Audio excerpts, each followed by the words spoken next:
Hi, this is Noma Dimitri from the Alpine Garden, and today, as you can see, we're going to talk about artichokes.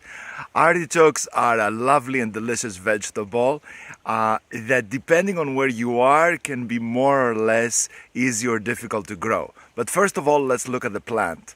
Here's what it looks like. These are the artichokes that are just coming out now, and you can see there are three prominent ones, but I will show you later there are many more in the waiting. And this is what the plant looks like. You can see the leaves, they are whitish gray, and you can see all the plants behind me. These are separate artichoke plants right over here, okay?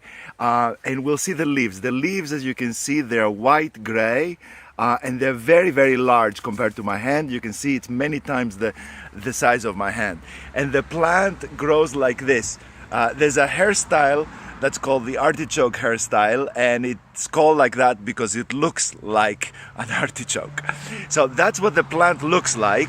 And all of a sudden, from the middle of the plant, you have this thick, thick stem, and then the artichokes come out.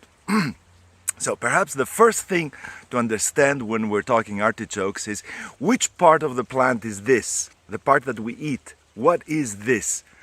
And many of you will be surprised perhaps that it is the flower.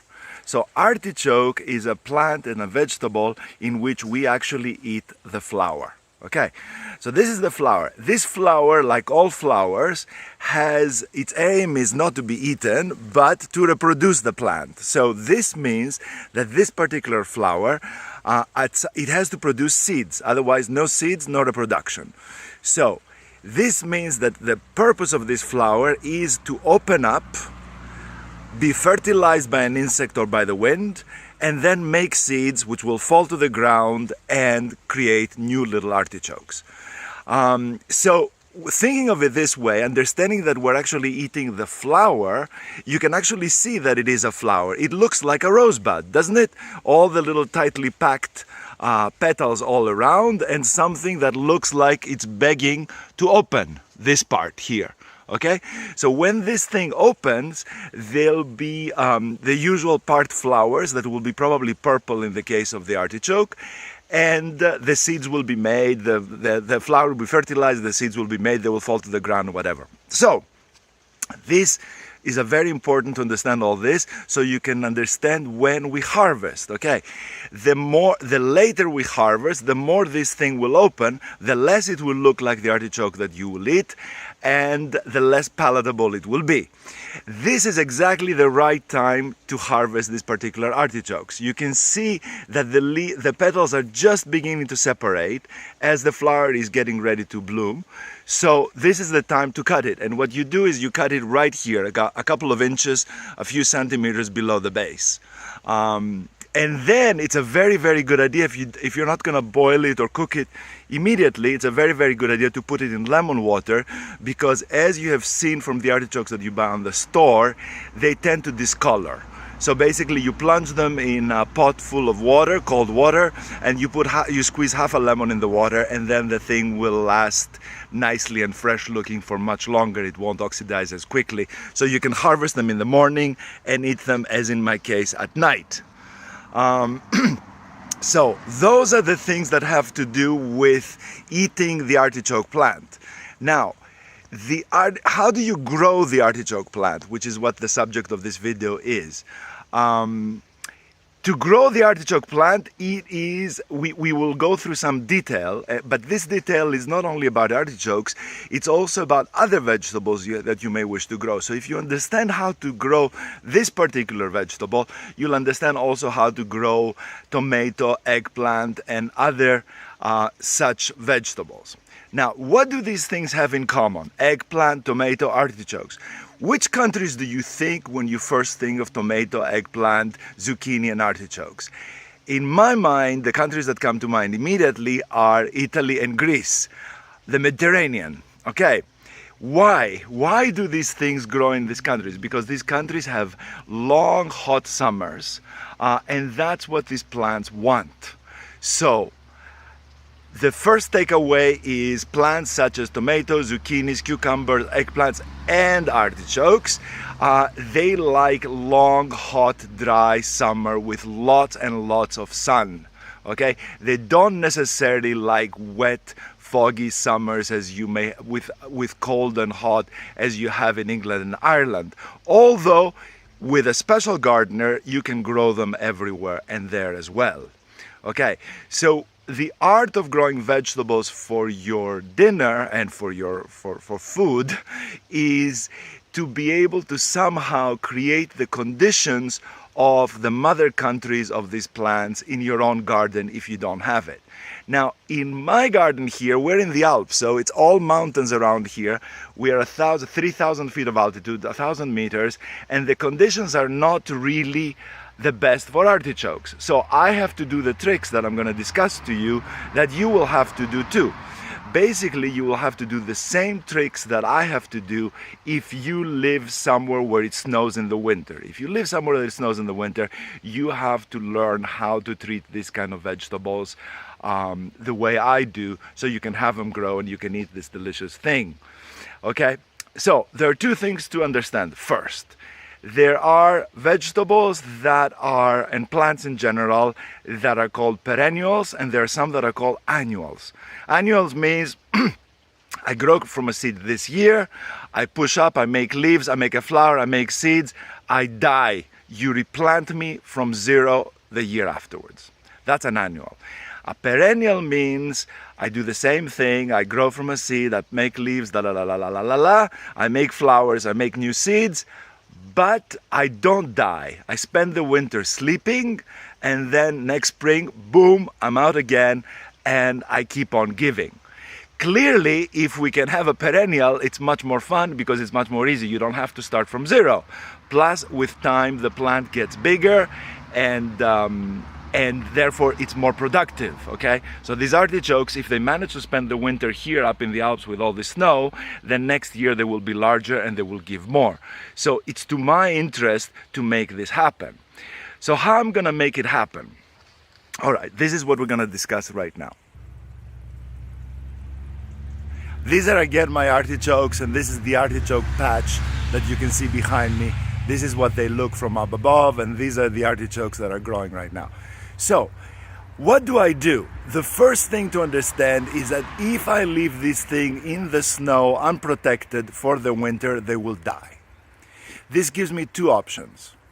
One option is to find a way to leave them in place, but protected from the snow.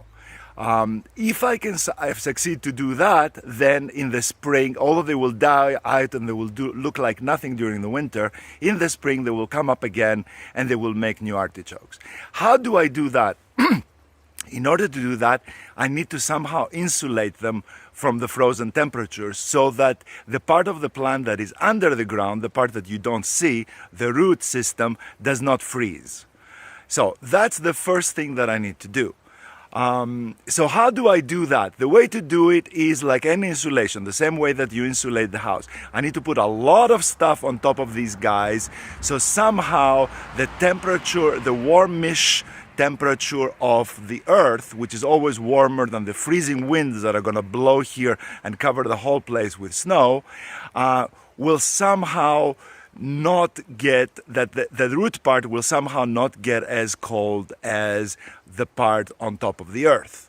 The way I will do that myself is I will pile here, as soon as fall temperatures start to drop, I will pile here a whole bunch of vegetable matter, like branches and leaves and all kinds of things that I can find, and pile them up fairly high, make a huge pile here, so that this will insulate the roots of these poor little artichokes. You can also buy kind of artificial materials as well, plastic materials, things like blankets and whatever to use as well.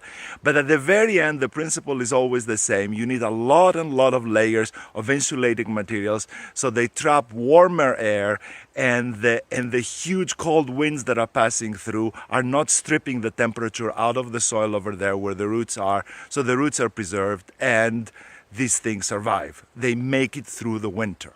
Okay. Second method. The second method is a little bit more of a pain, but more sure.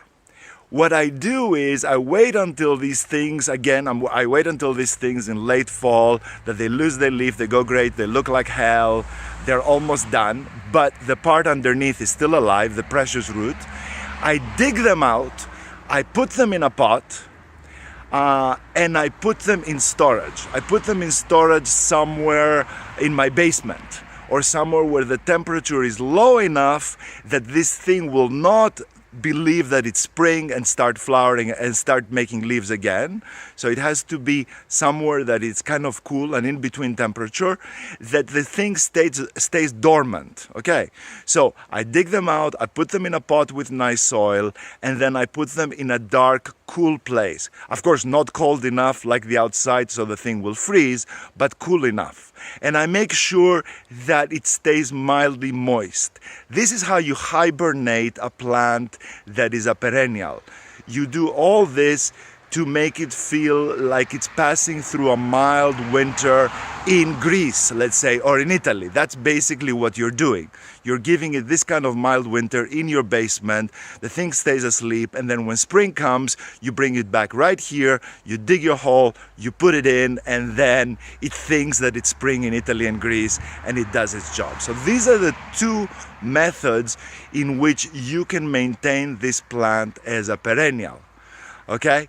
So, apart from that, the only thing you need to know, because otherwise this is a very easy plant to grow, the only thing you need to know is that the artichoke is a heavy feeder. A heavy feeder means it needs a lot of energy to produce these amazing parts that we eat and we like so much. So, the thing you do is you need to fertilize it a lot. I fertilize it with compost and manure. I have a neighbor that has sheep. He gives me the manure of the sheep. I mix it with compost, and then I put it all around the plant and in the hole where I planted it so that it grows. As long as you feed it well, you water it a bit. It doesn't need so much water. Remember, this is a native of Italy and Greece. Italy and Greece in the summer, not much rain.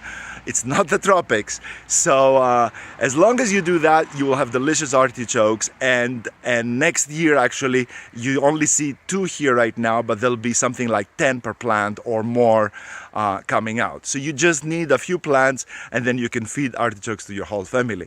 This is Noma Dimitri from the Alpine Garden, all about artichokes. Please subscribe to my channel and share my videos if you like them. Thank you.